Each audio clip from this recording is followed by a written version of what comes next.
you don't think it can happen to you. The hit-and-run chase in California, a motorcycle rider witnessing a driver slam into several cars and then speeding away. It can happen to you within seconds, a blink of an eye.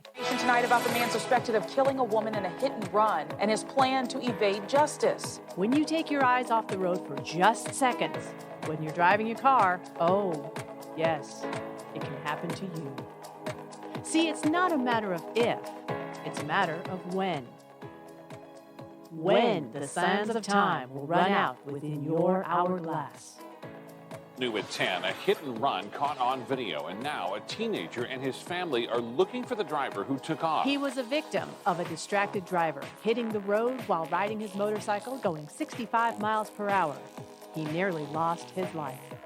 Now on a crusade to help save lives and prevent someone else from becoming a victim, the creator of DistractedDriversBusted.com and now the host of this podcast, it's Howard Drescher. All right, welcome each and every one of you to Season 8, Show number 1 of DistractedDriversBusted.com, the podcast show. I am your host, Howard Drescher, the creator of DistractedDriversBusted.com, and of course, now this podcast show. And I want to wish each and every one of you a happy new year, as I believe 2022 could be the year that we see more and more people getting incarcerated because of DUIs, hit and runs, and just driving distracted. I kind of think that 2022 it could be the tipping point. Although I have some stories that might sway my thoughts just the other way. All right, you can follow me on Twitter at DistractedDBTV, and of course on Facebook it's DistractedDB, and you can get the shows on iTunes, Spotify, iHeartRadio, Google Podcast, and now Amazon. Just type in keyword DistractedDB. Okay, so what has happened since the last time I've done a podcast show? My last show was probably around the 28th or 29th of December last year. And it was very interesting to say the least. I had a young lady on talking about Jada Jackson, a mother who was injured in a head-on crash that unfortunately ended up taking the life of her child, a 1-year-old child about to turn 2, life taken away because of somebody's negligence. Somebody did what they wanted to do behind the wheel. Okay, things have not changed, people. Things have not changed as far as the new year. Although I hope and pray, and I believe that this is my belief, that it will change. But as of today, it hasn't happened. And it actually started on New Year's Eve. And we'll get into that in just a little bit. But I got to tell you, it is very interesting knowing the facts that surround what should be people that are some leaders, some people that are significant in the world. Now, each and every person is significant in their own way. Don't get me wrong. Everybody has a role to play in this earth. If not, you would not be born. You would not be here. You would not be doing what you got to do. But everybody plays a role. Some people can take that role and run with it. Others, well, they can abuse the role and do what they want. Others are just victims of circumstances. Those are the ones that I really want to kind of talk a little bit about before we take our first break. There are so many innocent people that are getting killed, injured, in ways that they should not be. Behind the wheel, somebody's crashing into them. They're riding their bikes, and sure enough, they get hit by a driver, left for dead. As a case in point, just the other day, as I was prepping for this show up in LA, area. They indicated to me, well, they didn't indicate to me. They indicated on the news, and then I just heard it on the news, and I might do a story about it. Two bicyclists, a man and a woman that were riding their bikes. A driver just plowed into them, and then he took off and ended up crashing into several other cars. And from that point, he ended up crashing into a pole, and he was arrested a short time later because he decided to get out of the car and run. Well, quite honestly, the law enforcement, they found him. They took care of what they needed to do to get rid of him.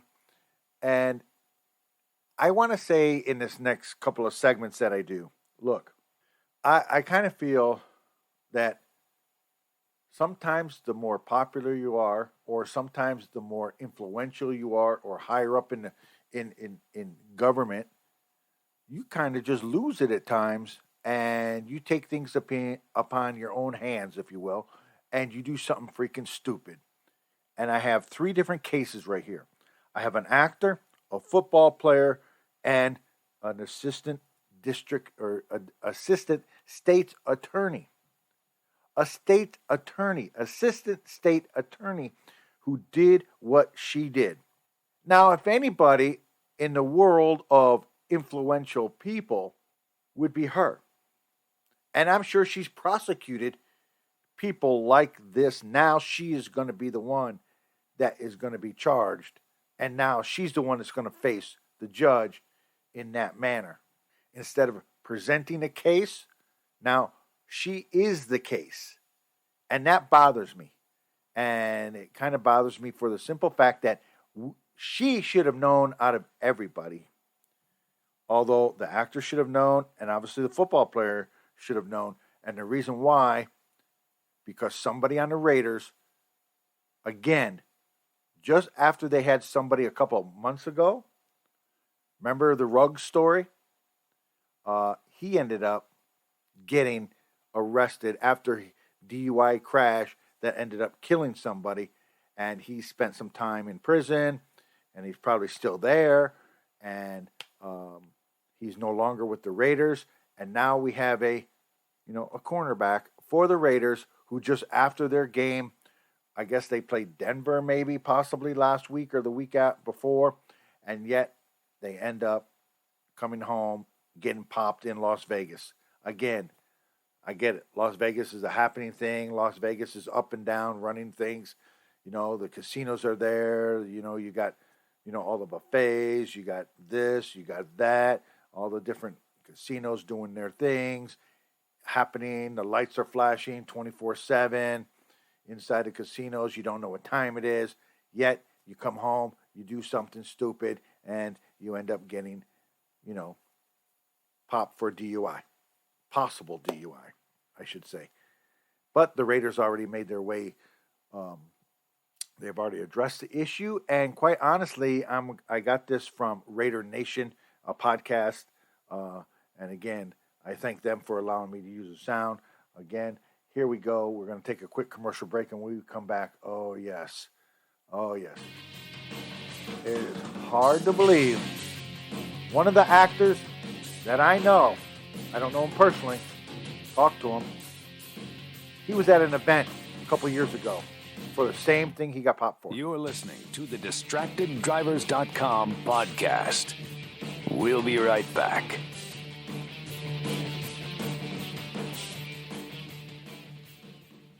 Ladies and gentlemen, we have arrived in Philadelphia. Local time is 3:05 p.m. and the temperature is 67 degrees. At this time, you are now free to use your cellular devices. You know that feeling when you get to turn your phone on after the plane lands? You can have that feeling every time you drive. Make sure your cell phone is stowed away whenever you are behind the wheel. Visit StopTextStopWrecks.org, a message brought to you by the National Highway Traffic Safety Administration, Project Yellow Light, and the Ad Council.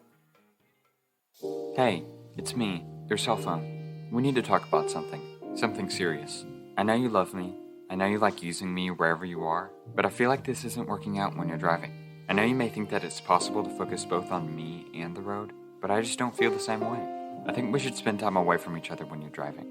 It's for the best. Visit StopTextStopWrecks.org. A message brought to you by the National Highway Traffic Safety Administration, Project Yellow Light, and the Ad Council. Honey, are you ready to go to the party? We're late. What? Yeah, don't worry. I'll be ready in 5 minutes, babe. Really? Can you get off the phone? I'm already ready. We're going to be late. Yeah. Don't worry. I'm almost done. Let's go. Come on. Oh, okay, honey. Let's go. Can you be ready next time? I feel like I'm always ragging on you to get ready for these types of parties. Yeah. Isn't the man supposed to be waiting on the lady anyway? I'm sorry, babe. I know I say this all the time, but I promise. Next time, I really promise next time I'll be ready, and I'll be ready to go by the time you get home. Gosh.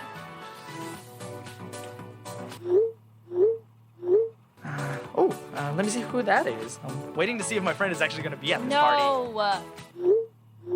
Leave your phone alone. You know that scared me last time. You nearly hit someone walking in a crosswalk. What? No, you're crazy. Look, I told you don't tell me what to do. I got this. Stop the car.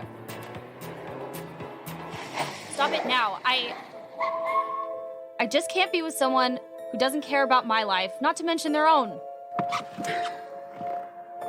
Babe, wait, come back. This isn't happening, is it?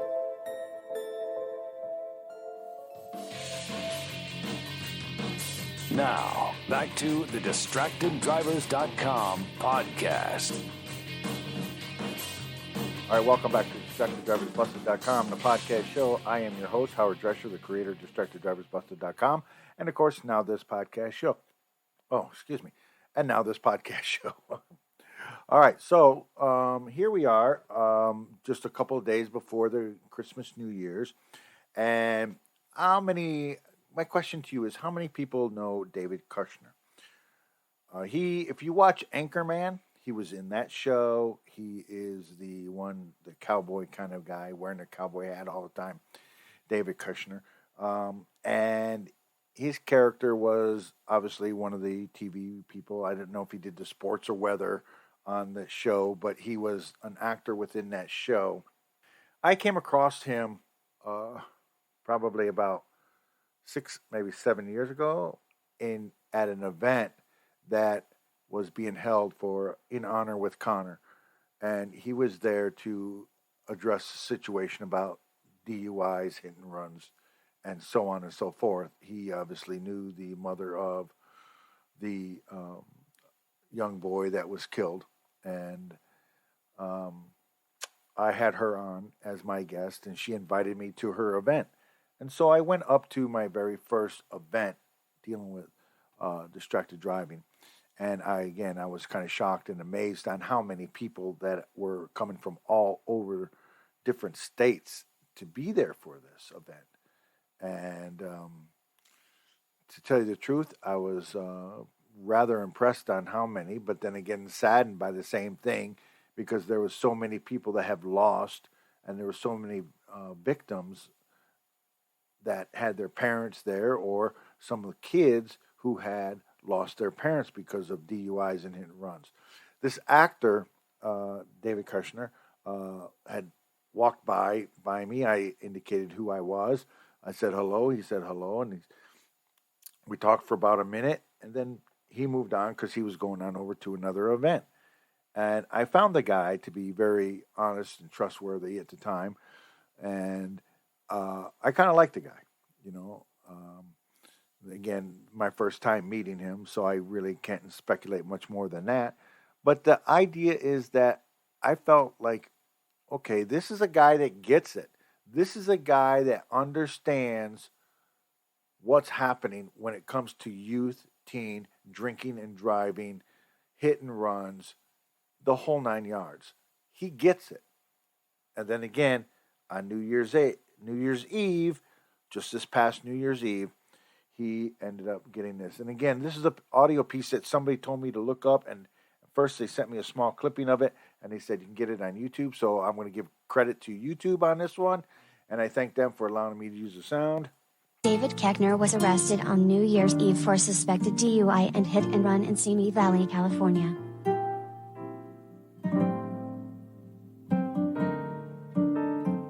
The actor, best known for his portrayal of Todd Packer on NBC's The Office and Champ Kind in the Anchorman films, was arrested for suspicion of driving under the influence at 3 p.m. on Friday, according to TMZ, who was first to report the news.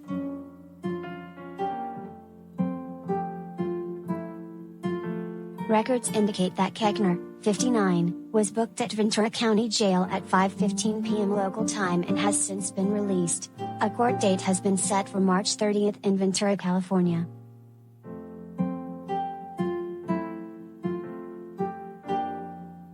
Law enforcement sources told TMZ that they received a call for an erratic driver, and upon arrival, Koechner was given a field sobriety test.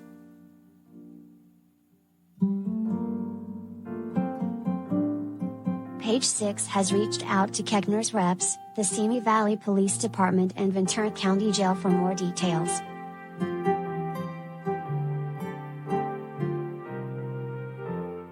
Koechner has been gearing up for his upcoming comedy tour, which is scheduled to kick off January 6th in Rochester, New York, and conclude May 21st in Tulsa, Oklahoma.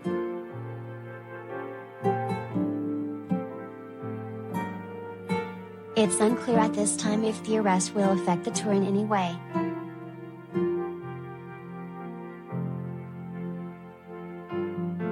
Koechner filed for divorce from wife Lee in January 2020 after nearly 22 years of marriage.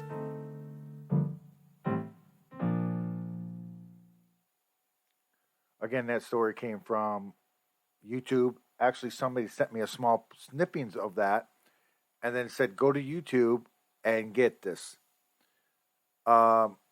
Really kind of shocked, really kind of saddened by the fact that this guy attended one of these events that deal with distracted driving, DUI driving, hit and runs, the whole 9 yards. And years later, at 3:15 or 3 p.m. on New Year's Eve, he gets pulled over because somebody's driving erratically, and it was him. He's driving erratically. He gets pulled over, breathalyzer test.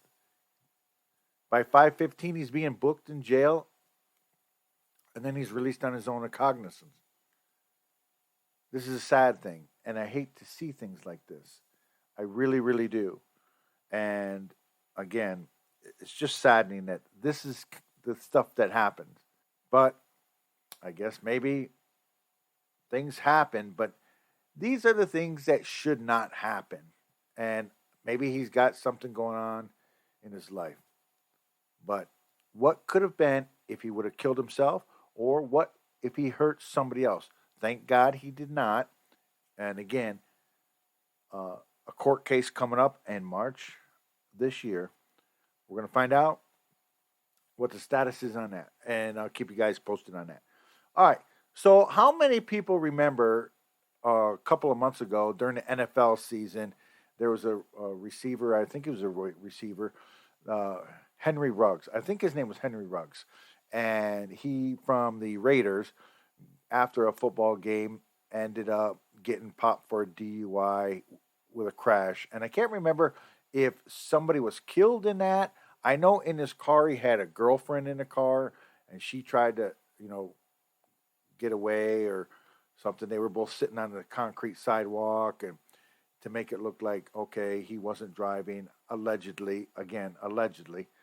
So, anyways, here we are, again, a couple days removed, what seemed like a couple days removed from that.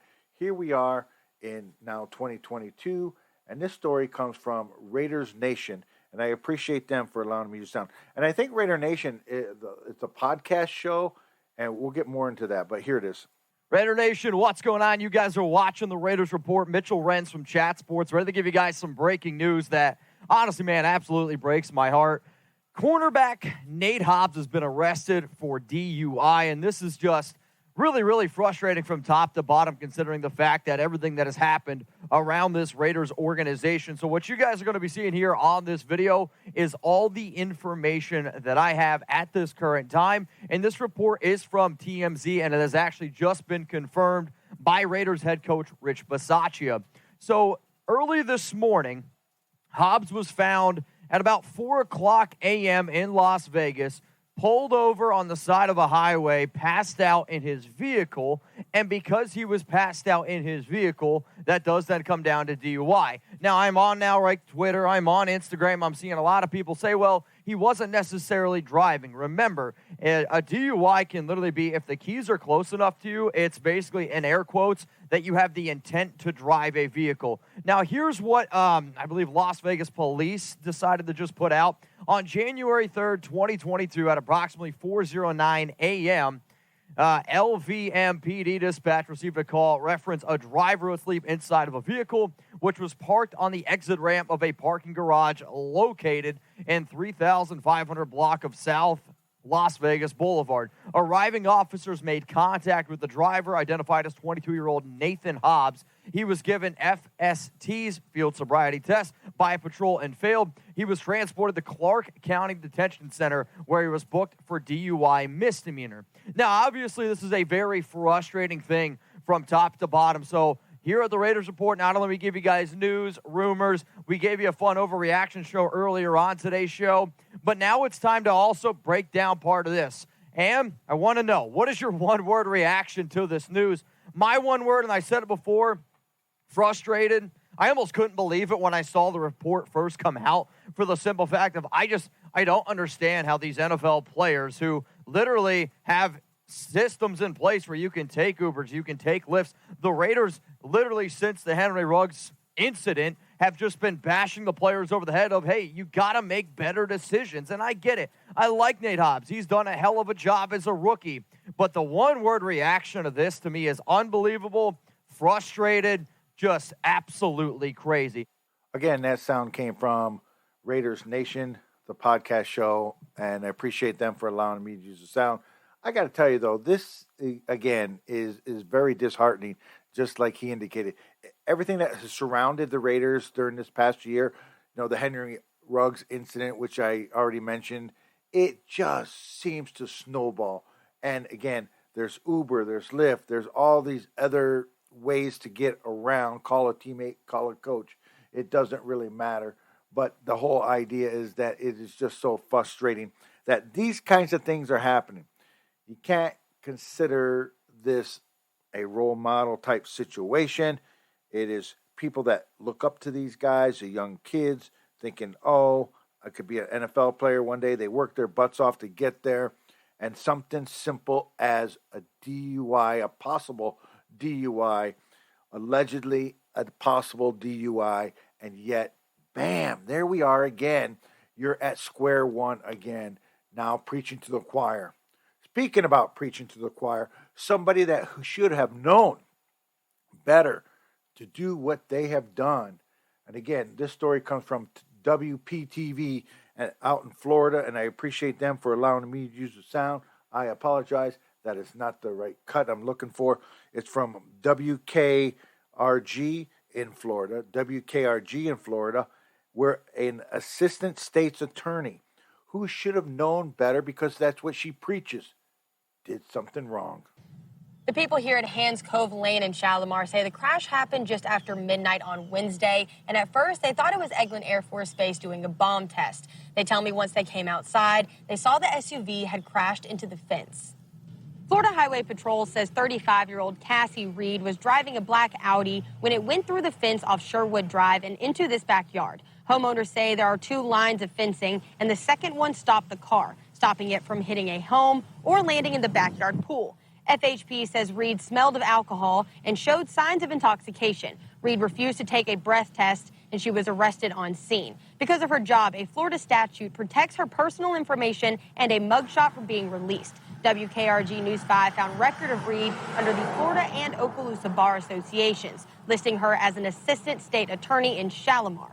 According to FHP, a passenger in the SUV tried to hide a can of Budweiser from troopers on the scene. FHP has not released information about the passenger or any additional charges. As you can see behind me, the tire tracks are just between two large concrete structures in the ditch. Luckily, no one was reportedly injured. We have reached out to the state attorney's office for comment, but they are out until the new year. In Shalimar, Kimber Collins, WKRG News 5. All right, again, that story came from WKRG News 5, and I appreciate them for allowing me to use the sound. But here is somebody that should know better. Here is somebody who probably sat in court prosecuting people that have done this. I can guarantee that she must have done it once or twice, prosecuted somebody, if not more. Or her office definitely had something to do with prosecuting people. She has must seen the paperwork come through, but then again, once you get into a, I don't even want to say what I was going to say, because it is just so disheartening that these people continue to do this. And because of her job and her title, she doesn't need to display her mugshot photos. That's crazy. If I was popped, my mugshot would have been all over the news. My mugshot would have been all over the internet, on Facebook, on Twitter, and everything else, and everybody would be talking about, oh, look at him, he got popped, and he talked to, he preaches the preach, he can't, he talks the talk, but he does not really, walking the walk, type situation. And yet here you have somebody like this that ends up doing this, and because of her job status, her photo's not flashed around. Her mugshot is kept off the internet. I say no. If you're doing something wrong like that, you need to be held accountable. That's why people voted you in the office. That's why people have you there. They trust that you will have their best interest in hand. And when you do something fruity like this, you deserve to have your name and your photo, mugshot, plastered on Facebook and Twitter. Because that, to me, is a deterrent. If I was a district attorney or an assistant state attorney, I would not want to, I would be walking on eggshells, because everybody knows there's cameras around, there's this around, there's always somebody that's got a microphone on somewhere sticking it in your face for you to say something wrong or you do something stupid. It is just unbelievable that this kind of things are happening. And honestly, to tell you the truth, I don't think that these kinds of things should be happening. Nobody does, but yet they do happen. So you need to hold these people, their feet to the fire. And that's just how it has to be. It has to be, so it's a deterrent. It has to be that way so it can be a big deterrent. Because I would not want, I am the host of this podcast show. I don't drink and drive. I don't eat and drive in my car. I'm not a distracted driver. At least I try not to be. I might look down, around. I look at the buildings. I look at other cars as they drive past me. But my hands are on the wheel. I'm usually like at 3:00 on the wheels, and that's how it is. And how would it look if I of all people were popped for something crazy like this? How would I look to everybody else? Probably not so good. Probably not so good. Anyways, you're listening to DistractedDriversBusted.com, the podcast show. I appreciate everybody who's downloaded all my shows in the past and still continue to follow me on Facebook and Twitter. I appreciate it. More shows coming up this year. And remember, I don't want to be a victim. I don't want to be a perpetrator. I don't want to do anything. Remember, I don't want to die today, do you? Until next show, be safe.